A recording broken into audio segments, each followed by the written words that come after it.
Hello, everyone, and welcome to the Platitude Era podcast. Thank you for listening to us. If you're on the go through Spotify, Anchor, Google Podcasts, thank you for watching us on the YouTubes.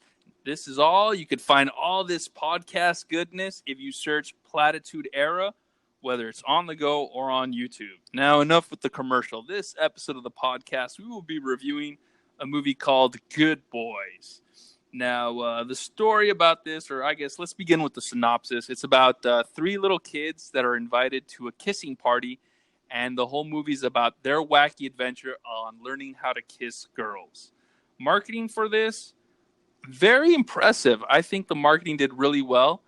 Studios as well as box office analysts expected this movie to perform second or third place at the box office, and it ended up being number one at the box office. It's knocked down Hobbs and Shaw, which was predicted to be first. So what'd you think of the marketing? Yeah, I'd say I put my butt in the seat. It's easy to kind of like when you're watching a trailer for a movie and be kind of reductionist. Is like, oh, it's just this with this. And I remember watching the trailer and we're like, oh, it's just super bad with kids. And then, some of the jokes in there landed pretty well. I was like, oh, it's pretty cute. It feels like it has a little extra layer. Maybe the kids involved, kind of add something more to it than just being the X of Y. You know what I mean? Exactly, and this was a great transition because we're movie fans. We like to talk about not only reviewing movies, but every little detail of movies. So we talked about marketing. Now we're transitioning to the story. The story was really good. You know, you had these little kids in these situations, and it was the innocence of a child exploring mature themes of the real world. Yeah, I'd say so. Now, anybody that watches this is going to love this movie if you're a fan of South Park, because it was pretty much just followed the South Park formula, right? Yeah, pretty much for the most part. I mean, like sometimes, because this is an R-rated comedy, so you expect some raunchiness, but the kids say like fuck every now and again, but they're not like super raunchy because there's like still that bit of innocence with them. They're just out of elementary. They're in middle school, so they're kind of in a transition period between, still having that like younger innocence and then versus like kind of being more mature. So they ride that line, and I think the movie did that pretty well. And what I loved was while watching this movie, I don't know if it was the same for you, but for me, I felt like it took me back to being a kid. I wouldn't say that all of the experiences within the movie reminded me exactly of my childhood, but yeah, there's moments of reverence, Yeah, sure. you're right. Because, I mean, this is a movie, it's a comedy, so it has to be really far fetched and out there, and it has to transport you somewhere, and it's just a dramatic exaggeration. But there were elements there, and those little elements were enough to recall so much that I completely forgot about being a kid. So we talked about the story. You know, this is as close as you'll get to a live action version of South Park in the meantime. Then we like to move on and talk about the acting. Very good chemistry from the kids. I think, I don't know if they were all best friends before they shot this, or the director was very brilliant and had them do events together just so they could bond and the chemistry could translate well on screen. Maybe it's just not that hard for kids to have chemistry. All they need to do is Pokemon cards and Heely shoes or something, and I'm pretty sure they can get along just fine. Yeah, because the way these kids acted, it seemed like they grew up on the same neighborhood. I mean, the things they did there in the movie, how you said they played with Pokemon cards and did little other side things, seems like they grew up in the same neighborhood as the kids from Stranger Things. Just pretty much follows that innocence situation. Well, I think with any child actor for the most part, because they're all growing up in the same zeitgeist as each other, I'm pretty sure they all wind up having the same interests. So I don't think it's terribly difficult for whatever group cast you have of young actors to have chemistry together. You know what I mean? Yeah, that's true. And now moving on to directing. Here in directing, we talk about pretty much everything else that couldn't fit in the other categories, such as story, acting, and here in directing, we just clump everything up together. Directing, shooting was fine. I know some comedic directors or some directors when they're making it, you hear complaints about, oh man, it seems like this was shot for a TV show. For example, Paul Feig, not lately with his most recent movies, but early in his career, the way he would shoot was something like if he was shooting for a TV show. For example, Bridesmaids, and I think his next project that followed after Bridesmaid, what was it, Heat? Or was it something else? Yeah, the Heat came after, or was it the Heat? I think the Heat came after Yeah, Bridesmaids. and he's not the only one. He's just like the best example I have. But this director, it seems like he shot more for a movie, right? It was like in the vein, like if he took, I don't want to say this and people get the wrong idea, but it's just an example that I'm using, that this is our version or the today time of Dumb and Dumber. You know, Dumb and Dumber was such a perfect film, and it was really funny and perfect for its time, and we thought we would never get anything like that. And I think Good Boys, it's the new version of Dumb and Dumber. I don't know if it'll have that tenure going on 10 years from now, but I mean, this does feel like a new generation. Like, I'm going to keep bringing up Superbad, I guess, because I saw that when I was in high school, and I guess held that movie to a high standard back when I haven't watched it in years, but, I guess that like every generation has, kind of coming of age romp or whatever. I'd say yours was probably like American Pie. Mine, I guess, was Superbad, and then I guess for the next generation, I mean, even like, because yeah, this is R-rated, but I wouldn't call this a super like raunchy movie per se. Like it's not too bad to have like teenage kid or 12 or 13 year olds watch this movie. I think they could get away with watching that movie and I guess grow up on it, as maybe terrible as that sounds. Yeah, it's I think you told me at the end of the movie theater this was like Goonies, for the new generation, or what was the other one with the kid movies? Sandlot, I guess, for the new generation. Bad News Bears. Just some Yeah, kids just going, kids doing yeah, stuff. doing stuff, acting like they're bigger than what they really are, more adult than they are. Because there were some examples of this where, like, they would say something like a grown-up stuff, and then they would describe what they thought it meant to them, even though they didn't know what it was. Like, for example, this was in the trailer. They find like a woman's tampon, and they say, "Oh, girls shove it up their butts to keep babies from coming out."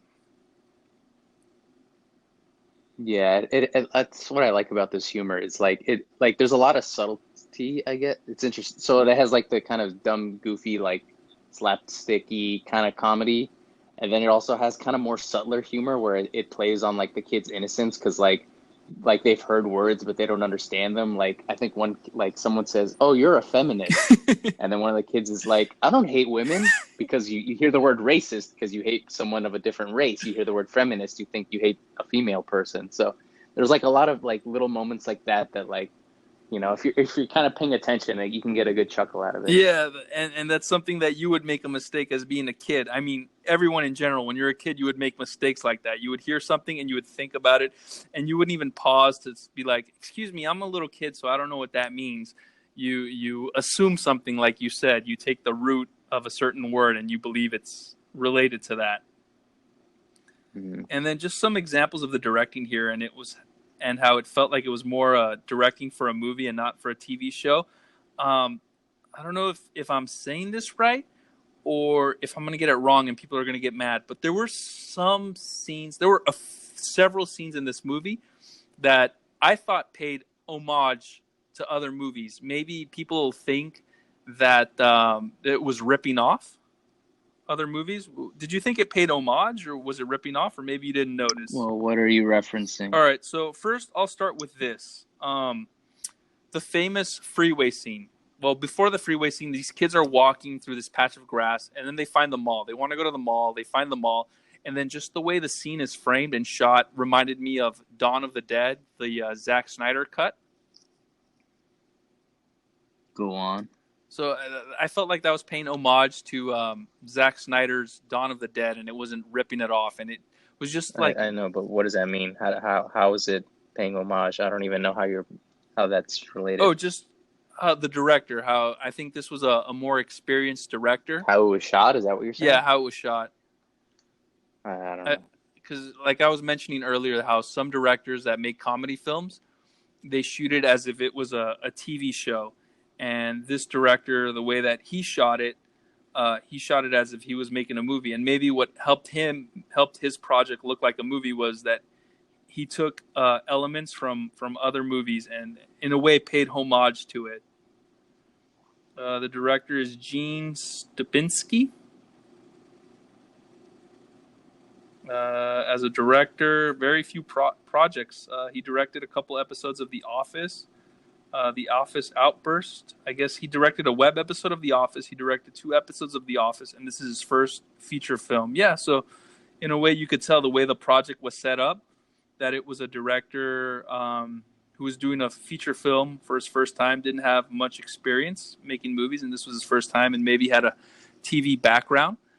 And I guess what helped him make it look more like a movie was that he took scenes from other movies or things from other movies, elements, and brought them into this to make it feel more like a movie and less like a TV show. So there was that. There was the scene where we are introduced into the mall, and you probably won't see something like that in a comedy TV show. They try to keep it 3 camera setup or a single camera setup. Where in this one, it looked like a full-on crane shot, where it could have been a drone, but just it gave that feeling the way it was edited, like it was a crane shot. It's like, oh, we're revealing the mall, and this is where they were going. They were walking aimlessly through a patch of grass, kind of like in Zack Snyder's Dawn of the Dead, where the survivors of the zombie apocalypse were walking aimlessly. Then they approached the mall, their main goal, and it's pretty much the way I saw the scene, or the way I interpreted it, was kind of like, oh, without the music or without the patch of light breaking through the clouds and shining on the mall. Wow, you're spending an awful lot of time on what essentially amounts to 3 seconds of screen time. That's how competent the director was. And then from the mall, we have the famous scene, which was in the trailer. And this is something that I really wanted to talk about on the podcast, the highway scene. So I guess I felt that it paid homage to the Frogger game, where you're trying to get a frog to cross traffic. Any thoughts on the famous highway scene where the kids are trying to cross the highway? Sure, yeah, Frogger, why not? And then also, I wonder what's going to happen, if there's going to be any blowback from the scene. Because when I was younger, this movie came out called The Program, which was this college football movie. And there was a scene in the trailer where these college kids were trying to figure out how they perform under pressure, or try to get that feeling of being under pressure. So they were lying on a busy highway, and the cars were passing by. And there was so much complaint and outrage from that scene that appeared in the trailer. I don't know if it was shown in the theater, but when the movie did make it to video, VHS, they took that scene out. So I remember I rented that movie because I didn't get a chance to see it in theaters. And I was like, wow, I want to see how that scene looks and how it plays out, the traffic scene. And it was cut out, and I was really disappointed. And I was wondering if the highway scene, if that's something that they're still going to keep in the movie, or if there's going to be a complaint and they're going to remove it. Well, I'm pretty sure that most studios have super litigious or super law-abiding lawyer teams of keeping an eye on every single scene that's written or shot or whatever. So if it got by universal standards and practices of a bunch of kids running across a highway, then I'm guessing it'll be fine down the road. Yeah, I guess it's like a preference thing as far as studio, because they cut that scene out from the movie The Program. There was a movie with... Well, that was like a dare. I mean, if this movie invented a new challenge of hey, we're going to invent the swallow a handful of nails challenge, then maybe you might get it cut out of the movie. But this was just kids trying to cross the street, and now not the safest or most legal means of doing that. But I mean, No, but when you're comparing the two, I mean, one's telling you, hey, lie down in a street, versus the other one, which is hey, isn't it funny how these dumb kids couldn't just walk around and find a bridge or something? They had to cross the highway. But the way that it takes place in the scene, everyone in the audience should see this movie just for that, because they explain it very well. It's not like these kids are troublemakers and then for no apparent reason decide to cross the highway. it makes sense. And if you were in that same situation, you would do the same mistake too, because they're trying to cross the highway during a time that is rush hour, so the cars aren't moving, and it makes sense. And once they get started and once they get into it, it seems that rush hour has passed.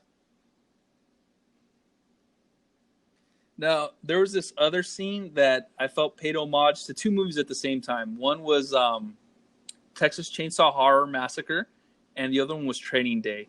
Now, I don't know if I could mention where this scene takes place. As far as I've heard from a YouTuber that tried to not spoil the movie, he said they meet up with this guy because they need to buy something from him to continue on their quest. So they meet with this guy because they need to buy something, and they meet him at this location, and his house looks like something out of the Texas Chainsaw Massacre. This guy has so much clutter all over his house. There's so much junk.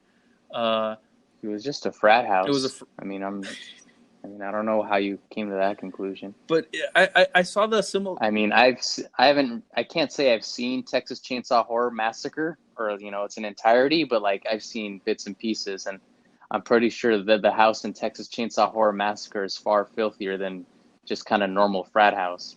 But go on. But I did see some similarities, where in the Texas Chainsaw Massacre, the original, the Horror Massacre, the camera's moving, panning through the house.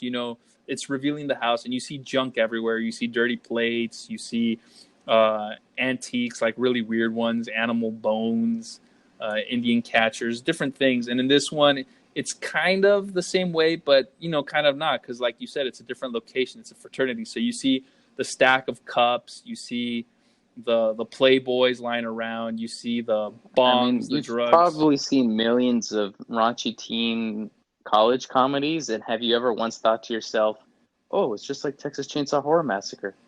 This is the first time I've ever heard you reference a frat house as referencing Texas Chainsaw Horror Massacre. So I don't know why this is the first instance I'm hearing you make this connection. Because the way that I interpret it, the way that the director shot the scene, that's how I interpret it. I said, wait a minute, it seems like I can see some parallels between the way this scene is introducing the frat house to how the director, I believe his name is Toby Hooper, introduced the house in Texas Chainsaw Massacre. And as the scene is taking place and the kids are interacting with the other frat guys, the tension is starting to build, and it reminds me of that scene in Training Day where Ethan Hawke is interacting with some gangsters, some cholos, and just the tension is starting to build.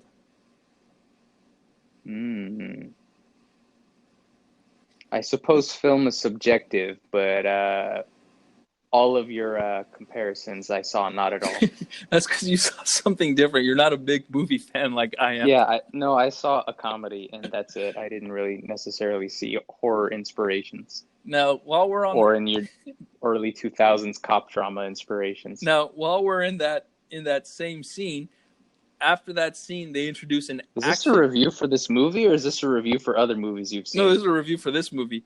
They introduced an action scene in this same movie, Good Boys, and it kind of reminded me of a John Wick. In general, I can't say like, oh, it was John Wick Part 1 or Part 2 or Part 3, but I'm like, wait a minute, this could be like something that could fit in a John Wick movie, just the way the action scene takes place. Okay. I don't know. You like to say things, but then you don't reference them. Like when I asked you to clarify the Dawn of the Dead thing, you just said the same thing over and over again. You didn't actually clarify. So I don't know. What's your John Wick comparison? Well, you're just saying things without. I don't know if you're trying to avoid spoilers, but if I don't know what you're talking about, then I can't continue the conversation. Yeah, I'm trying to avoid spoilers, but I can't read your mind. I'll give some vague details. I'm God willing, one day I will. But for right now, I'm just hearing you and smiling and nodding because I have no fucking idea what you're talking about. I wonder if the people listening to this podcast are also doing the same thing. When the kids were riding bikes, I wonder if the director was inspired by Premium Rush because that movie had bikes. And then I wonder if there's a drone in this movie, and I wonder if the director was inspired by those YouTube channels that are marketing for companies that make drones, if they were inspired by that. So after the fraternity, because that's what I saw when I was watching the movie. The frat house scene was in the inspiration. I was filled by connections to things that weren't related. After the frat house scene, they introduce an action scene because the kids start playing with paintball guns, and the way that they're firing their paintball guns, it kind of mimics, or the way I interpret it as, was like an action scene where the way the camera would move and follow the action, but in a good way, because I know we were talking about Hobbs and Shaw, how we had that problem with the shaky cam and the edit, and in this one, it was competently shot, and the cameras were standing still, and you could see all the action going on. Well, it was all in slow-mo, so you had a decent amount of bearing set for when you were watching what you were watching. Is this what Hollywood's become to, where comedy films shoot action scenes better than action movies? It depends, because a lot of comedies kind of lean on being an action comedy. Like, how many times have you watched a comedy that's like, oh, it's about cops and drugs or the Mexican cartel or something? Comedies are lazy, so when they rely on that, like when they're action comedies, they tend to suck. But movies that are just straight up comedies that happen to have action elements, yes, they do a pretty good job with the action. This was good. And then what else do you want to talk about before we move I on don't to know. our Do you have any recommendation? more movie comparisons that I don't see or understand? I do, but it's like a big spoiler, and people will take it literally. And then when they see the movie, Make one up, and then I'll see if it sounds any different from the other ones you've made. all right. So, kind of comparing this as the Dumb and Dumber of today times. Oh my God, you're right. You had two guys or two people chasing the Dumb and Dumber guys, and in this one, you had two people chasing the little kids, and then literally you had like a chase scene that was pretty good, that kind of rivaled or in comparison to Terminator 2 when the T-1000 is chasing John Connor in his little street bike. In this one, you have somebody that's chasing the kids, and the kids are trying to get away in their bicycle. Yes, it is. It has very good action sequences for a comedy, and it is actually played well for action as well as humor. But in Dumb and Dumber, you had two guys chasing the Dumb and Okay. Dumber crew cross country, and in this one, you have two guys chasing the kids throughout the city. Okay. I don't know how this is pertinent to a review. Like when I listen to a review, I don't necessarily care about if there's similarities between films I'm watching and films I've seen. I kind of want to know the general beats. Okay, I don't know how to explain general beats or anything, but Well, then you are a horrible reviewer. that's true. I felt this was more like a movie discussion, like we were talking about the movie and what we got out of it. I did not get as much out of it as you did, apparently. Yeah, I got so much out of this. Moving on, and this is the perfect transition to the recommendations. My rating for this, don't miss it. This is one of those movies that you have. Because it was Go ahead. like, because your favorite parts where there was like Dawn of the Dead and Texas Chainsaw Massacre and Dumb and Dumber. That's why it's good. And Training Day and Terminator 2 And because it's like 17 other movies that it reminded you and of. John Wick. Yeah, so If you've seen every single one of those movies and at least like them, then you should like this. yeah, so if you love Dumb and Dumber and you feel like that's part of film culture that you have to see that movie in, Sandlot and The Goonies, you can't miss this movie. You have to see it. That's my rating. What's your recommendation or your rating? Yeah, getting back to how normal reviews go. Yeah, if anyone's even still listening anymore, I hope no one is, because you're a horrible train wreck. And rails, you were never on the rails. Yeah, this was delightful. I think this is like kind of the biggest, I think maybe my favorite comedy so far of this year. It's not like, one of the bigger surprises for me this summer was, yeah, it's easy to be dismissive of it, of like, it's just like super bad again, but it has a little bit more going on for it. It has that extra layer of kids being innocent. It has some, like, it's an R-rated comedy. It's not too raunchy, which can kind of be, I don't know, off-putting for me, or maybe people like me. It's got like good characters. Like all the kids are unique and interesting and have their own personalities, and they all kind of like are good-natured, and you care for all of them. It has a lot. It has a lot of good moments, got a lot of good laughs. It's worth seeing in a full auditorium, because that's like what helps keep the laughs going. Like, when you're in a movie theater filled with a bunch of idiots that laugh at a bunch of stupid shit, it can help you, even the most like curmudgeonly, laugh out loud too. I got a lot out of this movie, maybe because it was also with the right audience. I definitely recommend seeing it. It's quietly one of the best movies I've seen this year. There you go, everyone. Those are our recommendations. While still being in the recommendation section of our review, there's also, should I stay during the credits? Should I stay after the credits? What do you say? Of course not. There's nothing. You'd think there would at least be a mid-credit thing, but no, a whole lot of nothing. No mid, no end, no nothing. Not even like that first bit where they show like the main cast name and it has like some interesting animation. I don't remember that having anything. So no, you can leave as soon as the movie ends. Yeah, there's nothing else Maybe after even the slightly movie. before it because the movie kind of ends on a meh. Well, here's something interesting. Usually, we were talking about this too, how sometimes when they'll show a trailer for a movie, they'll put stuff in the trailer that's not going to be in the movie. In this one, they have everything that's in the trailer is in the movie, and then when you're watching the movie, you're like, "Oh, that's weird. This scene does not fit in the movie," but because they put it in the trailer, I guess they were forced to put it in the movie.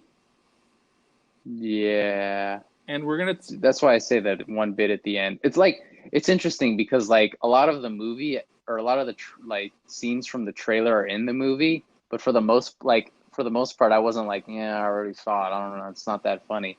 I remember like being pretty good about laughing at most of those bits that were from the trailer. So I guess we can recommend that to the studio that last final scene that they had in the trailer and they felt they had to stick into the movie and they decided to stick it in the end. They should have just put that at the end of the credits, the stinger. I mean, Yeah, pretty much. there was like a way to end it, and hey, this is a great transition into the spoilers where we talk about spoilers of the movie. So if you haven't seen this movie, we recommend you pause this podcast, pause this YouTube video, go watch the movie, then unpause and proceed because we do not want to spoil this. Usually we'll talk about spoilers and we'll be like, you don't have to see this movie because come on. But this one, you do have to see the movie first to get into spoilers. Now, thank you everybody who stuck around, who's already seen the movie and is here for the spoilers. So the very last scene in the movie was also in the trailer. It's where these kids are using their parents' swing that they have in their bedroom. And that could have been at the end of the movie, like a stinger. That could have fit well in the stinger. And the way I would have ended the movie was just like the friends get together one last time, and they're like, "Oh, hey, will we ever see each other or this or that?" And they could have just ended it, "Yeah, like I'll see you around." And they each go their separate way, like stand by me. But in this one, they're like, "Hey, will we ever see each other again?" Yeah, we'll see each other. And just when you think it's about to end like that, they're like, "Hey, let's do one more thing. Let's go up to my parents' room and play with their swing set." Yeah. That's it. I mean, like, you can't really milk a sex swing too much. There's not a whole lot of humor. There's the kids are playing on it, and then they eventually figure out what it's for. Yeah. That's about it. That's about as far as you can go with that joke. So to kind of cap off the movie with it is kind of. Would you have preferred that scene would have been at the end, like a stinger, or would you have gone with, you don't need it probably at would have all, worked just take it better. out? Yeah, you don't because like you already have like two other instances where like, hey, get it? This kid's parents are sexual deviants because like the kid found like a whole stash of sex toys and then they have a sex doll. So like, hey, you can't like, I get it. Rules of three. You got to go back to that well. But like, Yeah, I guess whenever anybody complains now, including me, about like, oh my god, they had this scene in the movie. I mean, they had this scene in the trailer, but it wasn't in the movie. Now you can't complain. It makes sense. Like those people in Hollywood know what they're doing. They'll put a scene in the trailer to get you to see the movie, and when you see that scene in the movie, it's like it didn't belong. It doesn't fit. Like for example, we all saw the first Marvel Spider-Man movie. What was it? Spider-Man: Homecoming. yeah, And we saw the scene where Iron Man and Spider-Man is swinging through the streets and Iron Man is flying through the streets, and we were all mad that, oh man, they didn't have that scene in the movie. And then now we realize that if it would have been in the movie, it just wouldn't have fit. yeah. Yeah, I guess that's the thing with comedy. Sometimes you have good premises or scenarios or something, but sometimes it can be a little tricky to actually shove it somewhere in the middle of your movie. So you still have like, maybe there's extra deleted scenes. I don't know. Maybe this will be worth getting on Blu-ray or whatever. But this sequence, It That's was fair. a B minus. You know, you could have left, you could have put it in somewhere earlier. You could have put it in the mid credits. I wouldn't have missed it if it wasn't in there at all. Me too. I completely even forgot about it. I was enjoying the movie so much that I wasn't thinking about, now let me take out my mental checklist and make sure that every scene in the trailer is in the movie. As far as anything else I want to spoil, it's up to you. I don't want to spoil anything else from my half because it's such a funny movie. I don't want to ruin the jokes for anybody else. But if there's anything else that you want to talk about in the spoiler section, go for it. This is your segment. There weren't any cameos of note, were there? I don't think There so. I was think, Little Ray Howard, the TSA agent from Get Out, yeah, sure, and yeah, what was her name? Donna from but it's Parks no and Rec. like, Rita. yeah. I mean, they did like the parent. Well, did they show?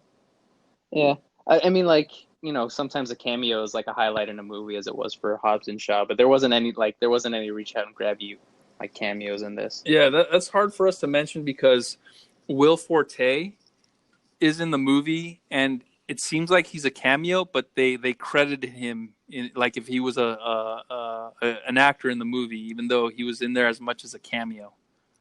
Hmm. Well, come to think of, so I just made this parallel. This movie, this movie and Booksmart both came out the same year, and they're both essentially the ex of Superbad. One is the girl Superbad, one's the little kid Superbad. Will Forte played the dad in Booksmart and in this, and then one of the girls that was in this was also in. There might be some other cast crossovers, but there's two. So it's interesting for those two actors. Hey, speaking about Superbad, is that still on sale on iTunes? I have no idea. If it is, you should pick it up and buy it.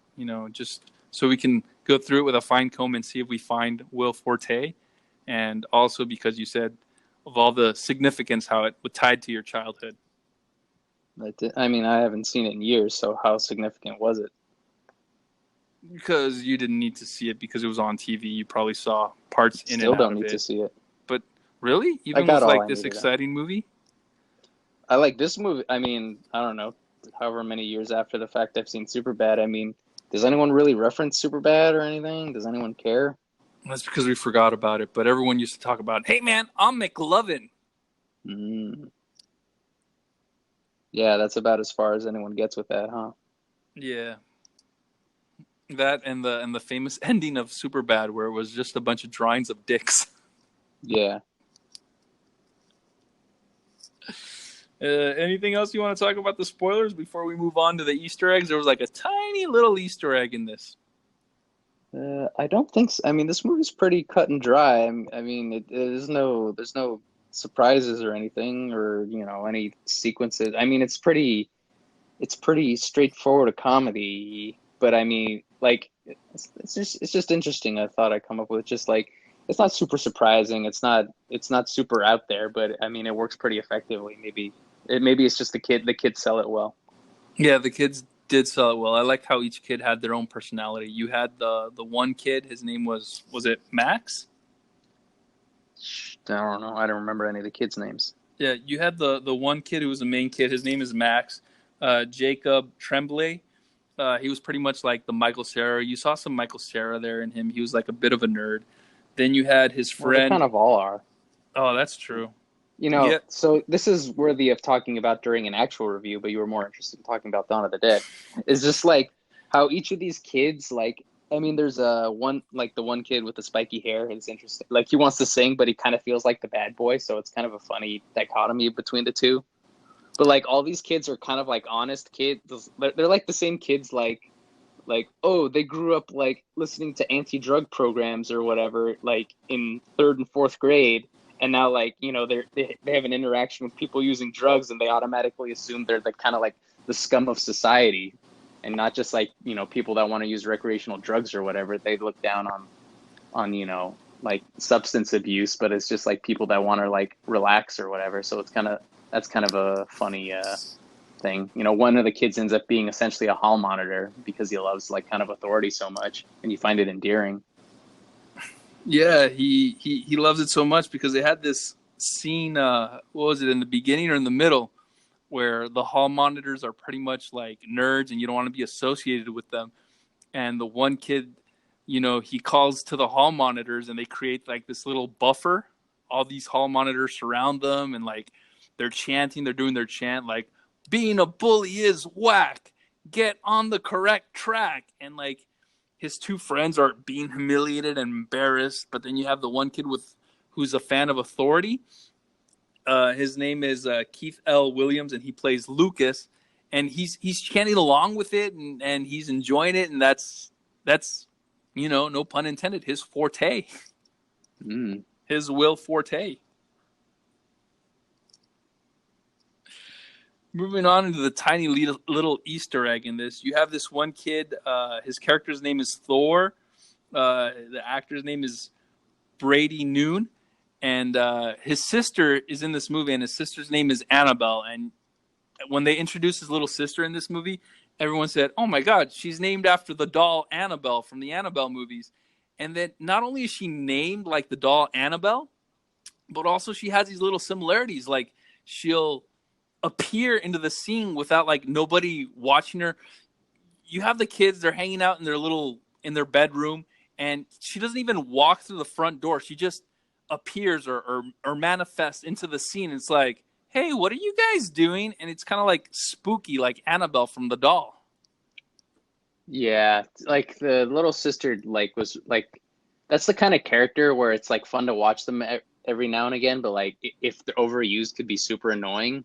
Which I want to make this another comparison to Booksmart because I mean they're practically identical. But Carrie Fisher's daughter, like played some like weirdo character and kept reappearing in every like scenario they were in, and it became annoying because this character is pretty one note.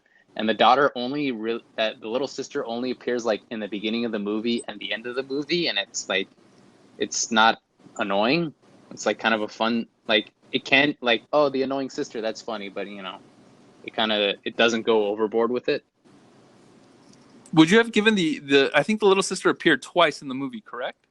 Or Yeah, because the beginning like and the end. because Like I said, in that one scene she appears twice, does that count as the rule of three? I only consider two instances, one in the beginning and one at the end. All right, so you have her at the end, that's one. Then in the beginning, it's kind of like a cheat because you're always talking about in comedy rule of three, and you're thinking, would you have allowed the little sister to appear one more time in the movie because of rule of three? I'm Or not if she would have aching for appeared, another instance. I mean, the character doesn't offer a whole lot comedically. but if she would have shown up one more time, would you have been like, oh my God, this is like, it's lost it now. It's lost its Well, humor. it depends on how they write the scene, because I can't just fabricate a scene out of thin air that involves her. Well, her shtick was that she would just appear. Like nobody would expect her to show up, and then she would just appear into the scene and say her little thing, and then that's it. I don't know. I'm not in the game. I'm not in the what if what the fuck am I trying to say? Who cares? I'm not here to guess. Okay. Well, I'm not ending the show because I'm mad, but I'm not reviewing this movie on what didn't happen. I'm reviewing on this movie on what did, and I liked what did happen. So there. Okay, but aren't you upset that people who weren't up for roles in this movie didn't audition to be in this movie and weren't cast in this movie? Aren't you mad that one of the little kids wasn't played by The Rock? Dwayne Johnson? No, I'm not. Like, how good would this movie have been? Like, can you imagine though if The Rock was one of these kids? No, I'm not ending this. But review. Do that though. No, I'm asking you to review it based on that standard. Well, no, because like, imagine if like Michael Cera was one of the kids' dads. No, How much would your review be higher? No, that's why they have an auditioning. Wouldn't you love that though? No, like no. Wouldn't this like put this movie over the edge for you? No, that's why like Harold Ramis was brought back from the dead to do this movie. No, how come they didn't do that? Like, would that have given you a few extra points? No, that's why they have Nelson Mandela didn't die. That's why they have auditions to make sure that they cast the right actor. I know, but like, imagine if Nelson Mandela did audition to be in this movie, and they wrote a role for him. I'm imagining that he auditioned and they said, "I'm sorry, but we have this other actor that qualifies and fits with the scheme of our movie." That's why they have auditions. But like, what if, I mean, just go along with me, like, for this movie, like, what if Return of the Jedi was kept its original name of Revenge of the Jedi? Wouldn't you think this movie would be better? Wait, this Just movie, food for Good thought. Boys? I mean, just it's food for thought. I mean, you don't have to answer right now, but I just want you to think about that when you give your final say so. As you Well, come to your closing arguments or whatever. well, I'll think about it, and I will get back to everyone on the next review. No, no, now though. I mean, Well, you don't have to. I don't need an answer immediately, but I mean, like, factor it into your, closing statements. all right, I'm thinking about it, and I'm factoring it.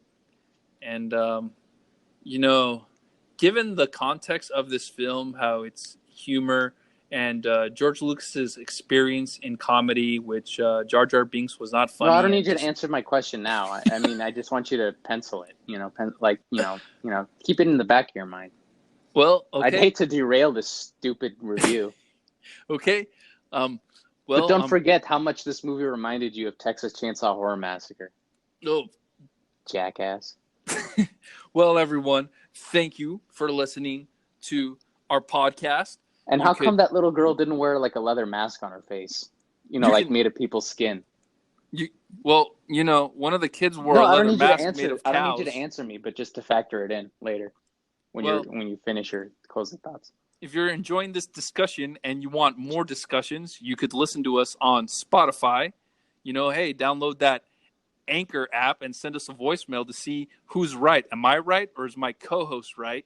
If you're Google, you can Google podcast it, and you could watch us on YouTube and write something in the comment as to what you think, who is in the right ear, and what you think about all those questions my co-host asked. Search for us, Platitude Era, and let us know. And goodbye, everyone.